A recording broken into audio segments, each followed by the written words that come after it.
Olá, queridos irmãos, graça e paz do Senhor Jesus, que alegria imensa nesta manhã recomeçarmos o nosso Café e Paz. Essa semana exclusivamente estamos fazendo na quarta-feira, houve alguns contratempos, né? Mas nas próximas semanas do mês de outubro vai cair sempre na segunda-feira. Estamos no nosso 31º episódio do Café e Paz. Eu sou o pastor Haroldo Félix, somos da Igreja Batista da Paz, a cidade é Campos dos Goytacazes, estado do Rio de Janeiro, a região norte do estado, né? Alegria poder compartilhar com você nesse mês de outubro, lembrando sempre que eu e você temos motivos, razões específicas e maravilhosas de sermos gratos a Deus, porque o amor do Senhor, a misericórdia do Senhor se renovou sobre nós nesta madrugada, nesta manhã.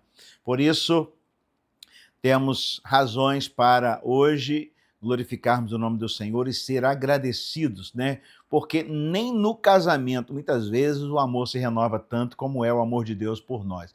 Por isso que a misericórdia dele se renova, e pela sua misericórdia se renovar, nós não somos consumidos, na verdade, porque a gente falha tanto, nós somos tão fracos, e por isso temos razões de alegria de hoje compartilhar com você. Vamos orar. Eu quero pedir a bênção do Senhor e trazer uma palavra rápida para começarmos a nossa semana. Na verdade, essa está no meio, né? Mas pedindo ao Senhor que nos dê estratégias para vivermos o mais de Deus. No mês passado, nós tratamos o tema em que a palavra de Deus não era um amuleto, né? Não é um amuleto. Se você não acessou o episódio anterior, faça isso, porque tem gente que está usando o evangelho como um amuleto para dar sorte. Não. A Bíblia nos ensina que quando nós conhecemos a palavra, ouvimos a palavra, Mateus 7,24, e colocamos em prática, as nossas desgraças, derrotas previstas serão canceladas, né? A Bíblia fala assim. Vamos orar. Louvado seja o teu nome, Pai. Obrigado por mais um dia, por tua bênção sobre nós e pela sua misericórdia. Eu quero pedir a tua bênção e a tua iluminação no poder do teu Espírito para captarmos a palavra que nos será ensinada nesta manhã. Em nome de Jesus, abençoe esse irmão, essa irmã e essa casa, onde será acessado esse tema, esse assunto. Em nome de Jesus. Amém. Muito bem, quero tratar com você no mês de outubro uma série de quatro momentos, 4 episódios, bem rápido, só para a gente ter o início de dia, né? É uma série que eu chamei de Ser como Jesus. A série será, no mês de outubro, Ser como Jesus, ok?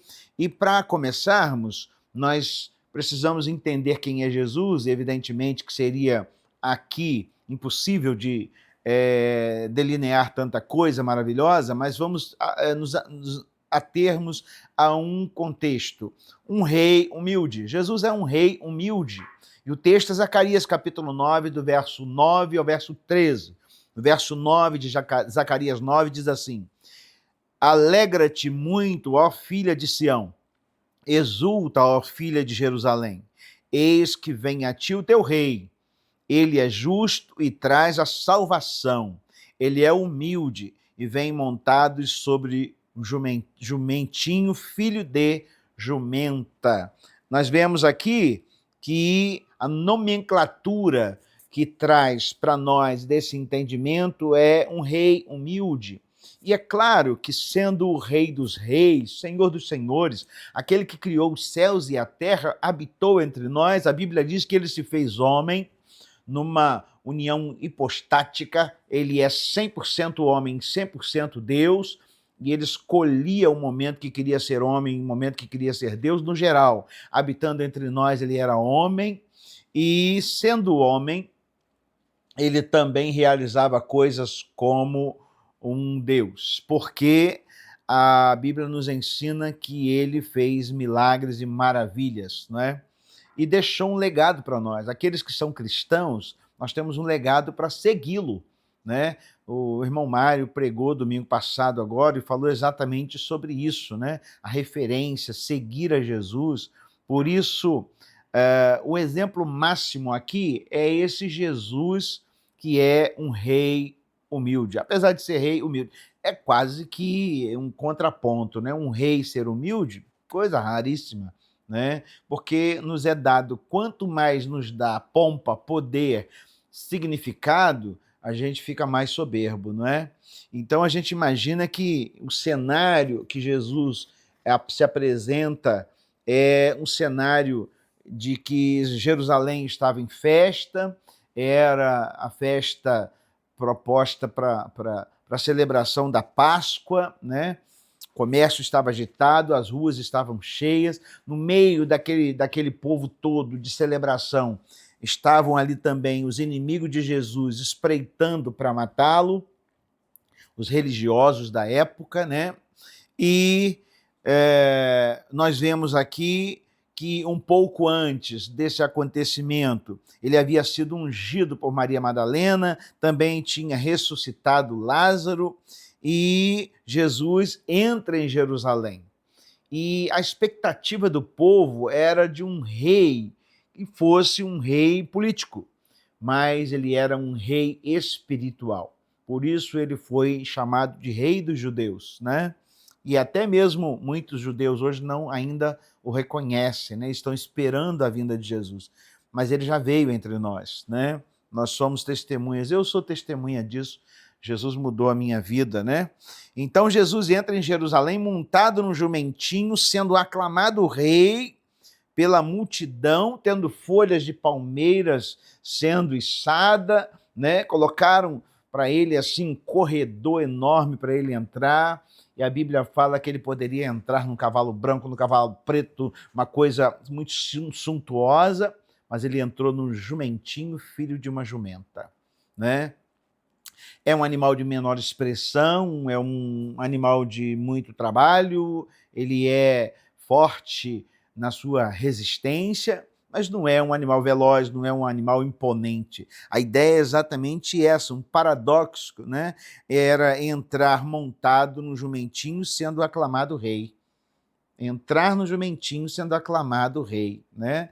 E é exatamente isso que nós temos que observar, porque um rei que era humilde, ele deixa para nós um exemplo para ser seguido, né?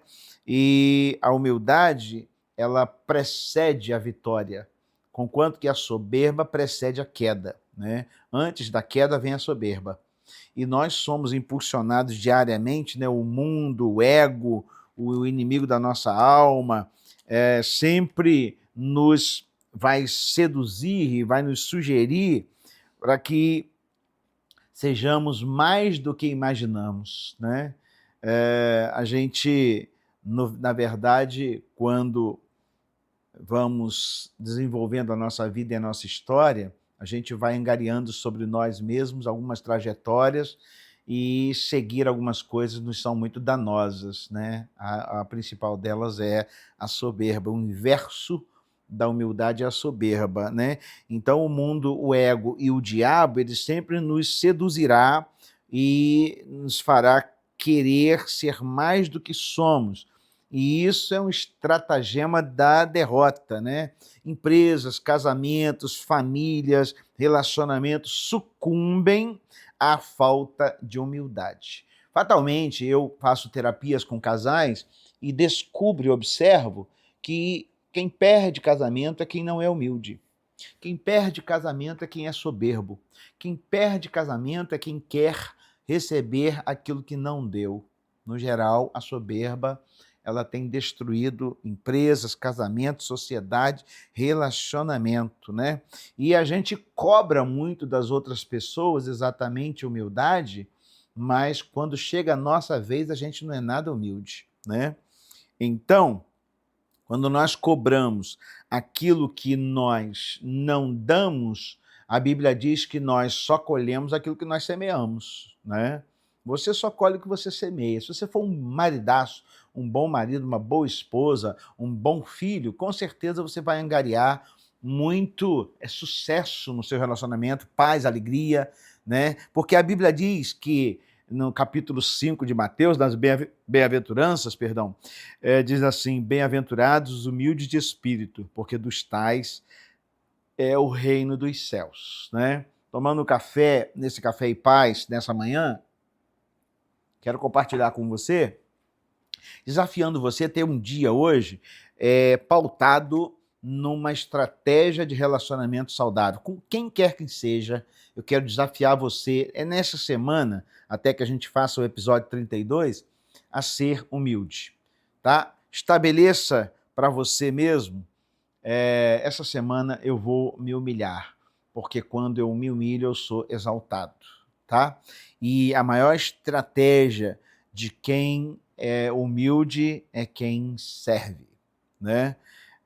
Quem serve, na verdade, é o mais poderoso agente nos relacionamentos.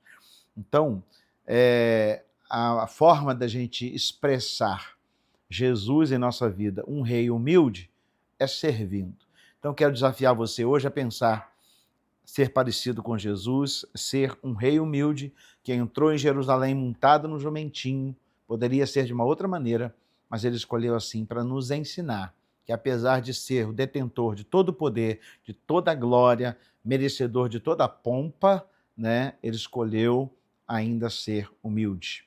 Por isso, por mais que você tenha possibilidades de ser um protagonista de uma grande coisa, de um grande evento, de um grande momento, seja humilde, porque quando você for humilde, Deus vai te exaltar. Que Deus te abençoe, seja humilde na sua casa, seja humilde nos seus relacionamentos, na sua empresa com o seu patrão, independente do que estiver acontecendo, seja humilde, porque quem vai te honrar não são as coisas desse mundo, é o Deus do céu que está olhando toda a nossa atividade aqui na terra. Deus te abençoe. Espere no Senhor, confia nele, que o mais ele fará. Vamos orar? Estamos encerrando aqui o nosso 31º episódio do Café e Paz. Senhor, em nome de Jesus, nos ajude a vivermos a plenitude da tua glória e vivermos, ó Deus, assim observando e olhando a tudo aquilo que o Senhor tem desenvolvido na sua história, um movimento de humildade que nos dá argumentos para vencer toda a estratégia maligna. Sabemos que o inimigo não suporta gente humilde, porque gente humilde pede perdão, se arrepende e volta atrás. Os soberbos, eles se autodestroem e é assim que o inimigo quer fazer conosco. Por isso, nos ajude, em nome de Jesus. Deus abençoe sua vida, sua casa, sua família essa semana, em nome de Jesus. Paz.